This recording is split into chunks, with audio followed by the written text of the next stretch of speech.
I'm Ben Petrie. If you've been following my channel, you know I've done a dozen or so short videos answering common questions that people have about living in Mexico. I'm now starting a new series of longer interviews with people who have stories to tell that I think you will find interesting. So today I have Carol Hannon and Jesse Castillo, who are dressed up for the Day of the Dead, which is a November 1 and 2 celebration that is a big part of Mexico's history, pre-Columbian, and also going back into old Spain. And so I guess I will just ask you guys, Carol, if you'll talk a little bit about the history of this day. Often people think it's sort of Mexican Halloween, but it's like way more than that.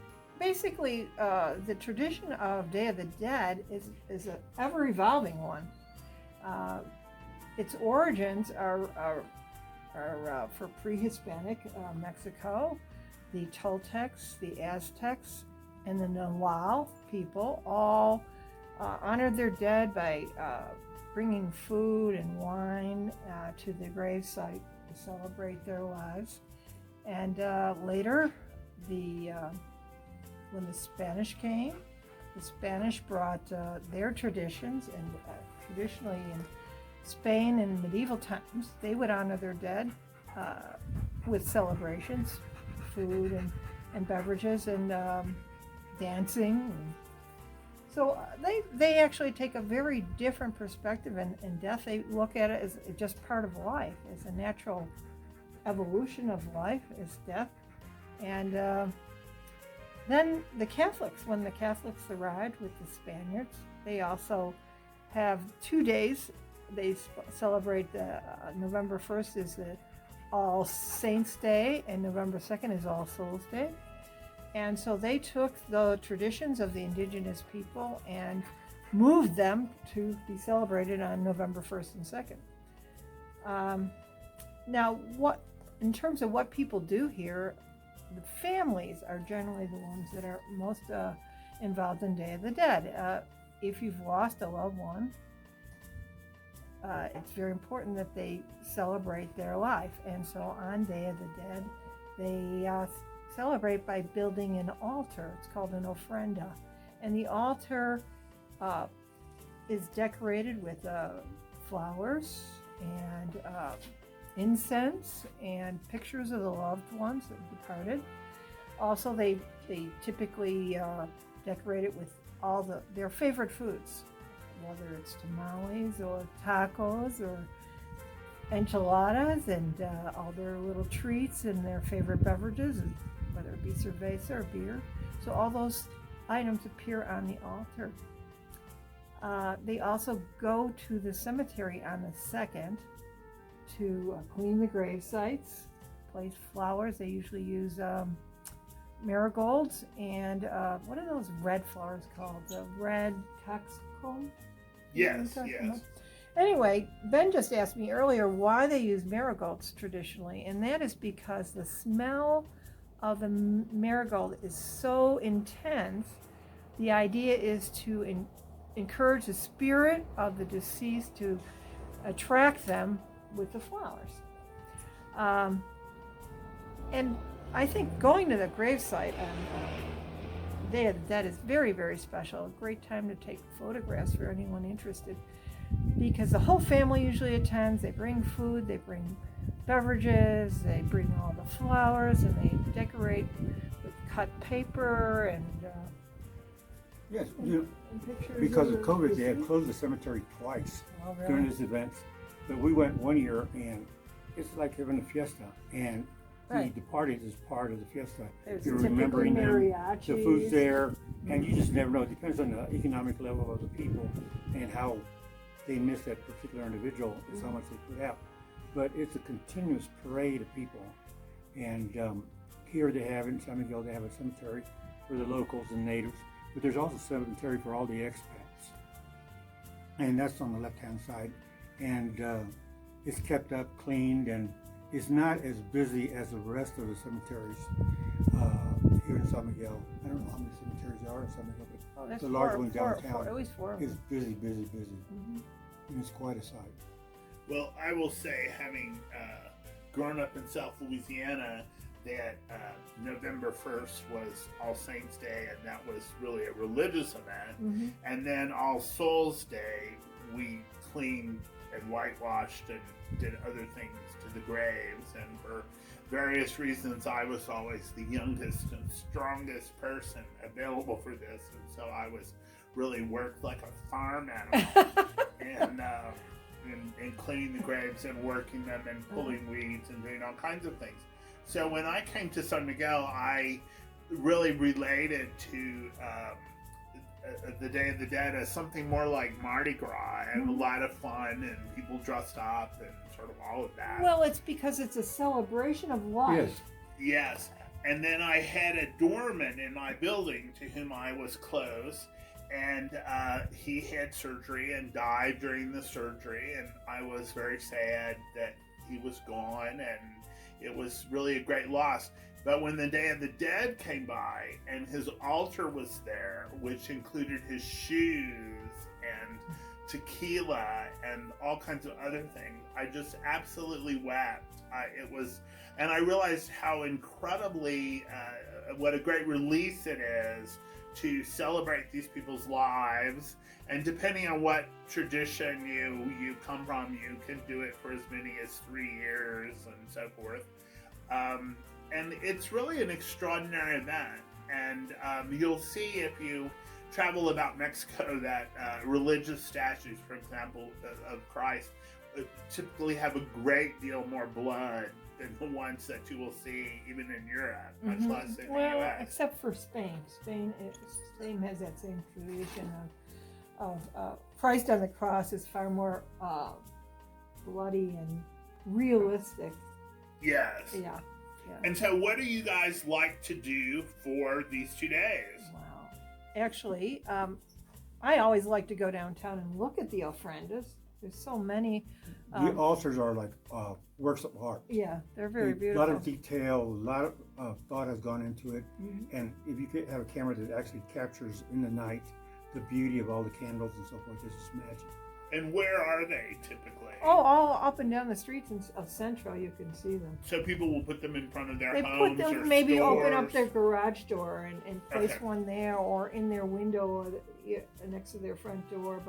Or they'll open the front door and you'll be able to see one at a distance. But yes, they're all over the city. And so that will be the day of the 1st. Yes, on the 1st and 2nd, those should be exhibited. And typically they have a parade, a Katrina parade, on the 1st. And that's very popular with Americans, believe it or not. When I first got here, I saw one the first year I was here and was so intrigued by the costumes and the atmosphere. Very, very unusual, very different from anything I'd seen before. Well, when I came here about 20 years ago, it was really an entirely local thing, and there were really hundreds of people in the street. But in recent years, at least up till the COVID time, it has really become a regional and really a national thing, and there have been thousands of people in the street. Many people come in just for the Day of the Dead, for the parade, to be able to dress up. And a large amount of money is spent for some of these costumes. Oh, yes, and yes. We dug these out of our closet, basically, and try to make something that decent. The makeup is by Carol. I did the hats. That's the effort we put into it. But there's some other people that... I would just like to say there's nothing in my closet like I'd like to share that. You can make anything festive. Absolutely. Anyway. Yeah, no, the parade is very enjoyable and the Americans have put their little spin on it too. And what have they Well, done? that they hand out candy to the children now. Oh, very nice. That's a little bit different thing. That wasn't traditional. But like I said, this is changing all the time. I just read that Mexico City did not have a Katrina parade until 2017. And what triggered it was a James Bond movie.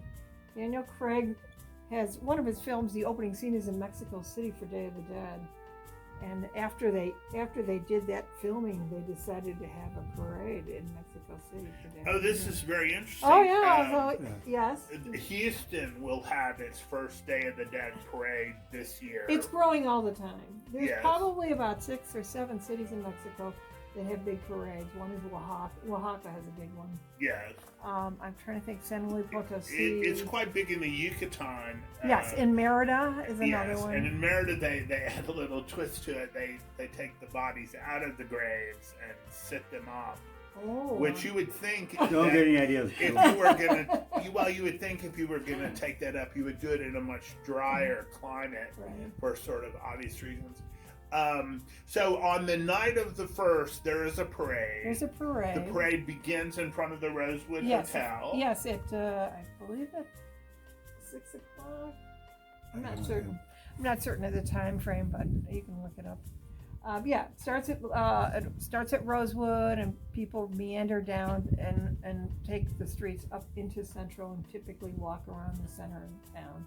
Yes. And get their pictures taken about 1,000 times. Yes, and people and people who are not in costume are really welcome, and they're really encouraged to take pictures. Oh, so, absolutely. And the people not in costume wish they were in costume. Absolutely. Because people constantly coming up to you to ask you to take pictures over and over.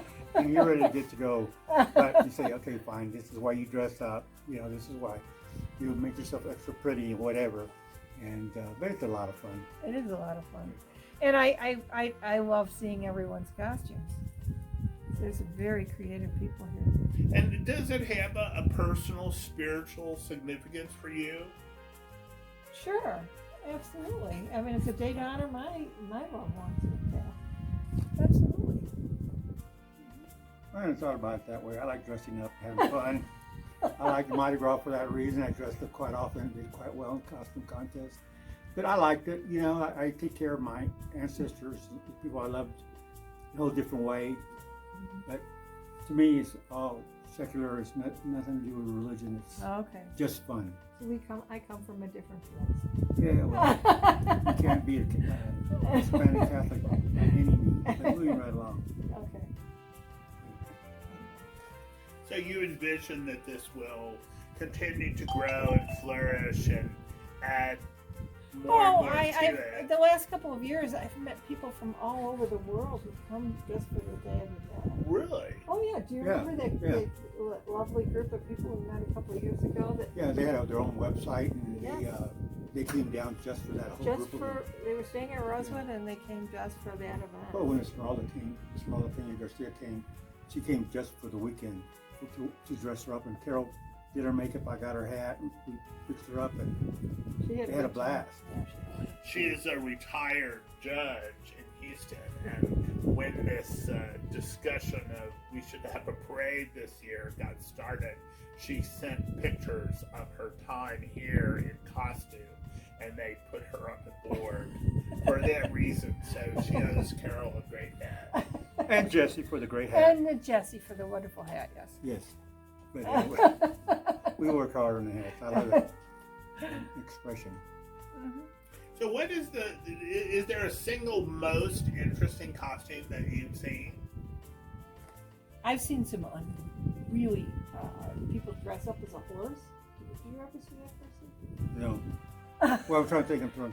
It was a man on horseback, and both the horse was dead and was a skeleton, and the man on horseback was a skeleton.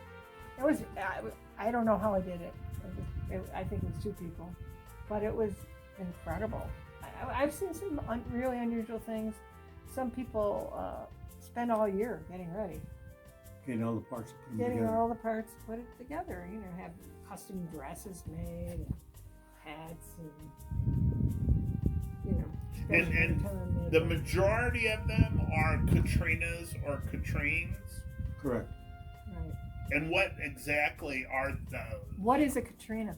Well, Katrina, the whole idea of a Katrina comes from a lithographer, or a gentleman who worked for a newspaper here in Mexico, and he did a cartoon. It was a skeleton woman in a great big hat like I'm wearing, and it was called 1900s period with the 1910. bustle and that kind of look. Basically, he was criticizing the indigenous women who were adopting European dress, and he had some issue with it. Yes. Okay, and so he did this image of this skeleton with the European hat and dress, and that image has become iconic and representative of Day of the Dead.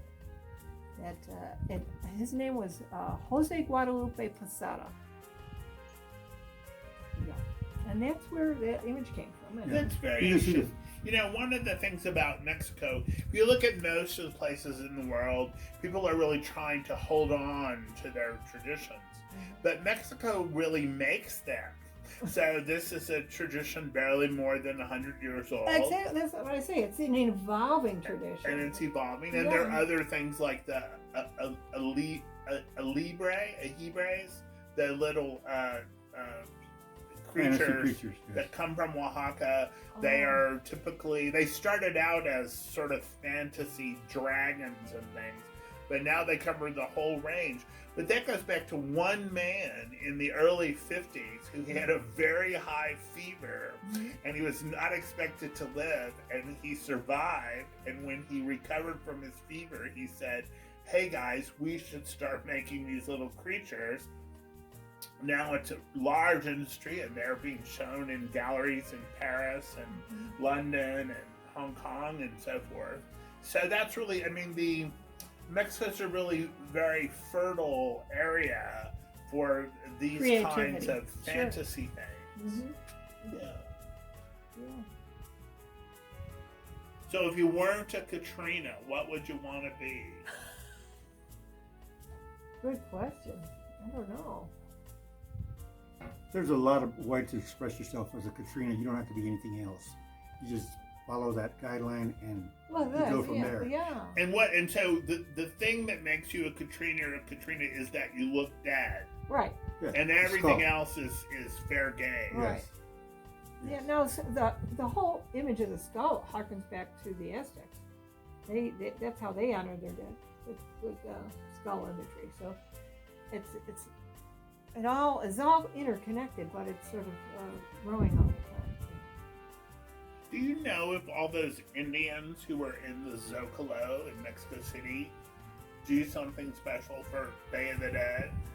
I don't know. I've seen them dance late in the evening, but I've not seen them. I've not been there during the Day of the Dead time period to see if they do anything special. But they also use makeup when they're dancing during the day, and they have a show in the evening. And they're usually right there by the cathedral, or they're over there by the Museum of Art of Mexico in Cinco de Mayo. We are filming this a couple of weeks before the actual holiday, but already today there are marigolds popping up in shops, and most of those flowers come from the state of Michoacan. Yes, I've driven through that area a lot, and you'll just see miles and miles of those, the red coxcomb and the marigolds. They grow them in. Do we know what the significance of the coxcomb is? I know, I don't. I haven't found anything on that. But it's quite amazing to see the marigolds, to see them spread all through the cemetery, to see families kind of holding court and celebrating these people that have passed. And as Jesse mentioned, we had a separate part of the cemetery for foreigners because, of course, the overwhelming majority of foreigners are not Catholic, so they cannot be buried in a Catholic cemetery. And we have some very interesting people from San Miguel's history that are there. But it's really quite an event, and I think you would probably enjoy visiting it. I think almost anybody would. And if these folks are any example, you would undoubtedly be having a good time. Well, in closing, what else do you want to say about this? You've told us some great stuff, and and I think anybody who's spent time in Mexico realizes that there's this really rich cultural area that pops up here and there. Well, in general, my experience in Mexico and what I found most charming about it is family life. Families are much closer here than they are in the United States. You'll see an extended family of grandparents, parents, their children, and their children's children, all living in the same home. They have a commitment to each other and to living with each other and loving each other that is very admirable. And I think is what drives this day. And the Day of the Dead is their love of family. And it's a wonderful part of history if you're bringing your great-grandson, who's six years old, to his great-grandfather's grave and say, well, this was your great-grandfather, and he did this, and he was a lawyer, and he liked to ride horses, and he always, did this. It's really a way of keeping all these people real for you. And connecting with your roots, absolutely. All right. Well, I thank you both. You both look fabulous. Well, thank you. I think, along with everyone who's watching, I would love to see your closets. But anyway, thank you so much for doing this and sharing this really I really don't want to wonderful- take this off. It's work to put this on, but I know. it's Yes. fun. Well, at some point, I think we'll need to do a video on 12-step groups that can help people who have You don't Day of want the him. Dead We don't issues. want him. We're not looking We're for any fine. help, thank you. Yes. No, so thank you so much, and I really appreciate being here, and I just, people, because so many people discover this country at beaches, they don't often see all of this other stuff, and in fact, this is a huge and varied country. There are 8 kinds of climatic zones, and we have everything but tundra, and we have individual places that have their own traditions. We have cities that are entirely painted in yellow, and just a whole cultural panoply of things that so many American and Canadian visitors miss because they're just so eager to get to the beach. So I'm really happy we can explore this, and perhaps we'll have some other things after. Maybe we'll pick up some things during the Day of the Dead and have that later on.